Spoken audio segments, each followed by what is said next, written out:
A very good evening and welcome to Only the Highlights by the Kenyan Wall Street. This is your first and fresh recap of the biggest stories shaping Kenya's economy. My name is Maina Chege and thank you for joining us. Now, in today's overview, let's begin with that. Kenya begins talks with the IMF, that's the International Monetary Fund, for new lending program. The United States as well holds 13 million USD funding for Kenya-Led Haiti Mission. Over 40,000 Kenyans rendered jobless after the USAID-funded health facilities were shut down.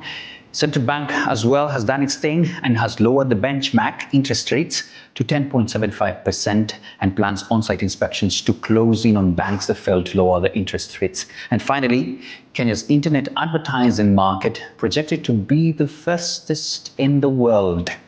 First up, let's talk about matters money. The Treasury Cabinet Secretary John Mbadi has begun talks with the IMF for a new lending program. With the current arrangement set to expire in April, the government is looking for more financial backing to support economic stability. In June 2024, the government abandoned a plan to raise revenue via tax hikes in the wake of the deadly anti-financial protests that we had.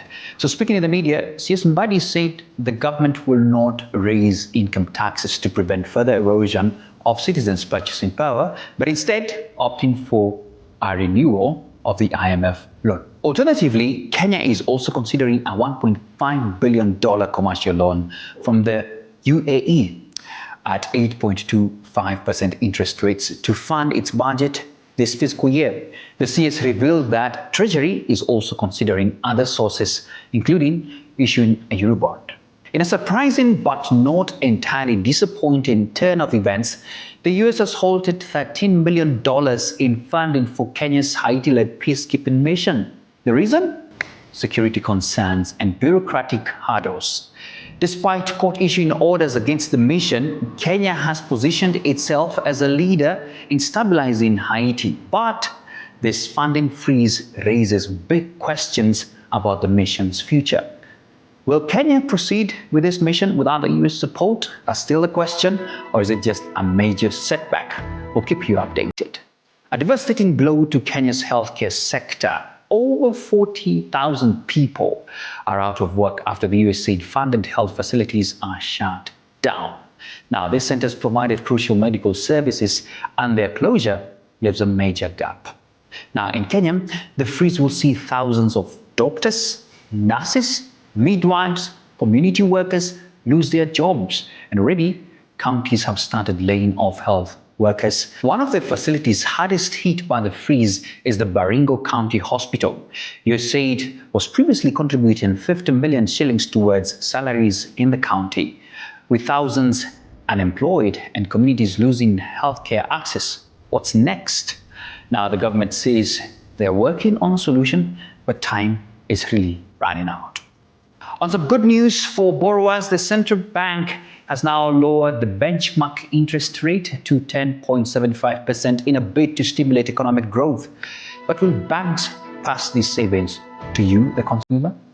Now, the CBK Governor, Dr. Kamal Thuge, said the central bank will conduct on-site inspections to ensure that banks are keeping in compliance with this directive. Now, this move will pile pressure on banks to cut interest rates as recently enhanced amendments mean that lenders now that don't pass this reduced cost to credit will be penalized.